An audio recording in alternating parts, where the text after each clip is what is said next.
How did a broken marriage vow lead to the devastating Battle of Fulhope Law, 1400?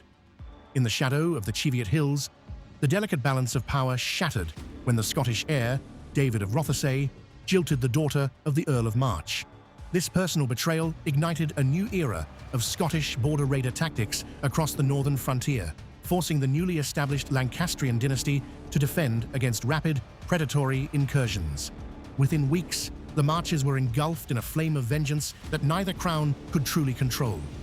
This broken alliance turned a powerful border lord into a lethal defector. What drove the powerful Earl of March to abandon his homeland and flee to the English court? George Dunbar held the keys to the southeastern border, and his defection provided King Henry IV with a tactical map of every hidden river ford and mountain pass in the Scottish defence. Armed with deep intelligence and a burning desire for retribution, the English king prepared a massive royal invasion to punish the Scottish regency. This shift in allegiance meant that the Scots were no longer fighting a stranger, but a master of their own terrain. The march toward a grand confrontation had officially begun. Why did the Grand English Royal Invasion of August 1400 fail to secure a lasting victory? Henry IV led his armoured knights and men-at-arms as far north as Edinburgh, but the Scots refused to meet him in a traditional pitched battle. Following the scorched earth precedents of Robert Bruce, the Scottish defenders retreated into the hills, leaving the English army to exhaust its supplies and gold. As the northern autumn approached, the king was forced into a humiliating retreat, leaving his borders exposed to retaliation. This failure emboldened the Scottish borderers to launch a massive counter-raid into England. How did the English border defence transform from a passive wall into an aggressive instrument of war? In the wake of the royal retreat, the burden of defence fell upon the professionalised garrisons of Roxburgh and Jedburgh. Unlike the slow-moving feudal levies, these units were comprised of highly mobile mounted archers and seasoned infantry. Under the command of Sir Robert de Umfraville, these fortifications became lethal staging grounds for rapid interception rather than mere shelters. This evolution in military doctrine meant that any Scottish incursion would face a disciplined, professional response. The stage was set for a high-intensity clash in the hills of Coquetdale. What made Sir Robert de Umfraville the most feared commander of the Anglo-Scottish frontier? Known as the Old Dog, Umfraville was a veteran of Otterburn who mastered the brutal arts of the march over decades of service. He was a commander who enjoyed the total confidence of the Lancastrian throne and took joy in training his kin for the relentless attrition of border warfare. His leadership provided the English defence with a level of tactical cohesion that the opportunistic Scottish raiders could not match. Umfraville's presence ensured that the coming battle would be guided by experience rather than impulse. How did 2,000 Scottish raiders plan to capitalise on the perceived English weakness in September 1400? Believing the frontier to be vulnerable following King Henry's withdrawal, a coalition of the border elite launched a massive incursion into Coquetdale. This was no random raid, but a calculated attempt to secure cattle, goods, and high-status prisoners to replenish the Scottish treasury. Led by the Warden of the Marches and legendary reivers, the column moved deep into English territory. They expected to strike fast and retreat before a localized force could be organized against them. Their predatory confidence led them into a lethal trap. Who was the legendary Sir John Turnbull, the man they called Out with the Sword? A headstrong leader of the Turnbull clan, he was famous for his hasty actions and his network of signal towers atop Minto Crags. Turnbull represented the uncontrollable element of the Scottish Marches, a warrior who lived on the edge of the law and relied on speed and signalling to evade capture. He led his men into Coquetdale with the expectation of a profitable harvest of English booty. His reputation for aggression, however, made him a primary target for the professionalized English garrison. Turnbull's impetuosity became his undoing at the law. How did the English detection system alert Umfraville to the approaching Scottish column? A sophisticated network of scouts and signalling beacons mirrored the Scottish bonfire system, allowing the English to track the raiders' movements in real time. As the Scots crossed the border, near the source of the Coquet, the news reached Harbottle Castle with remarkable speed. Umfraville did not wait for reinforcements, but immediately mobilized the mobile garrisons of Roxburgh and Jedburgh. This rapid response was the concrete mechanism that neutralized the Scottish advantage of surprise. The English commander chose the high ground of Fulhope Law for his interception. What tactical advantage did the topography of Fulhope Law provide for the English archers? Sitting along the ancient Roman routes near Chew Green, the ridge offered a rounded vantage point that dominated the narrow tracks through the fells. As the Scottish raiders moved through the rugged terrain, they were forced into a long, vulnerable column that limited their ability to deploy a traditional schiltron. Umfraville positioned his longbowmen on the rising ground, ensuring they could rain arrows down upon the enemy from an effective range. The geography of the law became a natural kill box for the approaching raiders. The Scots walked into a tactical nightmare. How did the Battle of Fulhope Law 1400 begin as the Scottish column rounded the base of the hill? The sudden whistling of thousands of cloth-yard shafts shattered the silence of the Upper Coquetdale fells. Positioned perfectly on the heights, the English longbowmen unleashed a relentless barrage that tore through the Scottish ranks before a single pike was lowered. The Scottish warriors, pampered by the very livestock they had stolen, found themselves unable to reform or retreat. This initial volley caused immediate chaos, turning the predatory raid into a desperate fight for survival. The efficiency of the longbow tilted the scales of border war. Why did the traditional Scottish spear wall fail to protect the raiders during the English assault? Because the terrain was so restricted and the attack so sudden, the Scots could not gather into the tight formations required to repel an archer-heavy force. As the arrows took their toll, Sir Robert de Umfraville led his heavy cavalry in a disciplined charge down the slopes of the Law. The English forces struck with the speed of a modern mobile unit, cutting through the fragmented Scottish leadership. This combination of missile fire and heavy shock capacity was the decisive mechanism of the English victory.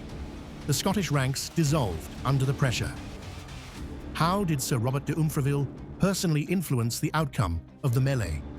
Chroniclers describe the English commander fighting with his own hand, cutting down the enemy and rallying his men at every point of resistance.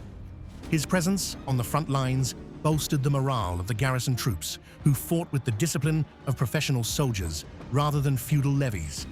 Umfraville's tactical patience ensured that the English did not break their formation to pursue individual prisoners too early.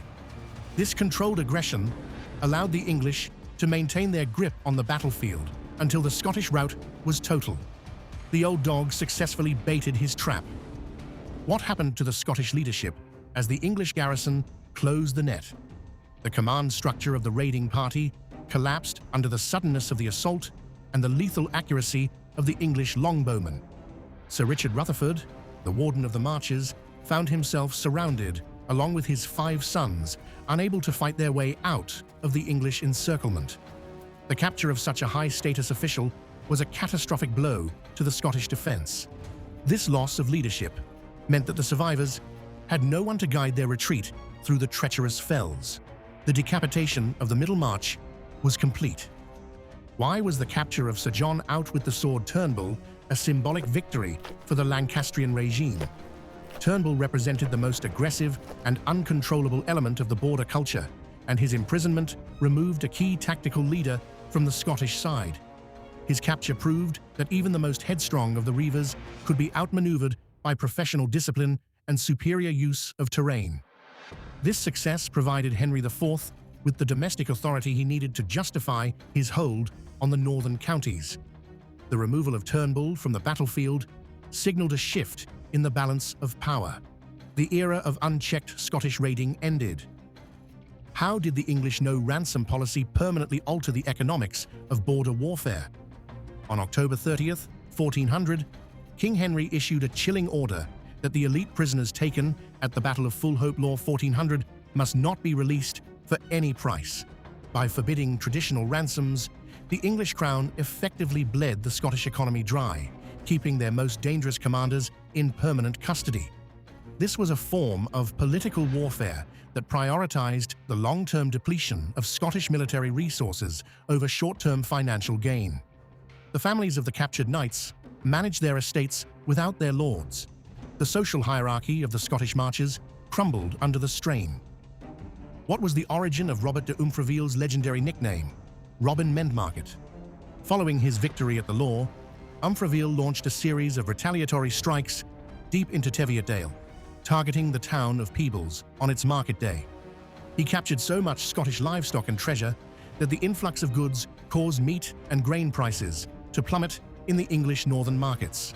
By quite literally mending the market for the English populace, he secured his reputation as a protector of the common people. This economic success bolstered the popularity of the new Lancastrian dynasty during a time of immense internal instability. The stolen wealth of Scotland became the prosperity of England. How did the defeat at Fulhope Law set the stage for the upcoming catastrophe at Nisbet Moor? The capture of the Rutherford and Turnbull leadership left the Scottish Middlemarch fragmented and vulnerable to further English aggression. In 1402, a second wave of Scottish raiders attempted to recover their losses, only to be intercepted by George Dunbar and the English forces. This subsequent defeat slaughtered the flower of the Lothians and further depleted the pool of veteran Scottish commanders. Each English victory built upon the professionalized tactics demonstrated by Umfraville in 1400. The chain of causality led the Scots toward a total military disaster. What role did the defected Earl of March play in the tactical evolution of the English defense? George Dunbar's intimate knowledge of Scottish maneuvers allowed him to check the impetuosity of English commanders, advising them to let the arrows do the work. This tactical patience, first modeled by Umfraville at Fulhope Law, would become the hallmark of English victories in the years to follow. Dunbar's counsel ensured that the English always held the terrain and the initiative against the Scottish spear walls. His presence at the side of the Lancastrian commanders was a constant reminder of the high cost of Scottish political betrayal. The Defector became the architect of Scotland's ruin. How did the Battle of Homildon Hill represent the climax of the strategy born at Fulhope Law? In September 1402, a massive Scottish army led by Archibald Douglas was annihilated by English archers who refused to engage in a traditional melee. This victory was the ultimate validation of the professionalized, archer-heavy garrison model that had successfully bled the raiders dry 2 years earlier. The tactical continuity from 1400 to 1402 demonstrated that the era of the feudal charge was over. The English perfected a system of mobile defense that neutralized even the largest of Scottish armies. Fulhope Law was the foundation upon which this total dominance was built. Why does the Battle of Fulhope Law 1400 remain a critical pivot point in medieval history? It marked the moment when the professional garrison superseded the opportunistic raider, signaling the beginning of a more cynical and state-sponsored war of attrition. Robert de Umfraville's career after the battle saw him rise to the Order of the Garter, a symbol of the new meritocracy in the English military. The engagement proved that disciplined intelligence and superior terrain usage could overcome numerical disadvantages on the frontier. While Fulhope Law secured the Middle March, the subsequent betrayals at Nisbet Moor and the tactical innovations of the upcoming Battle of Homildon Hill deserve their own dedicated exploration. Did this forgotten clash change the face of border warfare? The professionalization of the English garrison turned the tide against the steel bonnets and shaped the destiny of 2 kingdoms. To discover how these tactical shifts influence the grander battles of the 100 Years' War, subscribe using the QR code visible on your screen.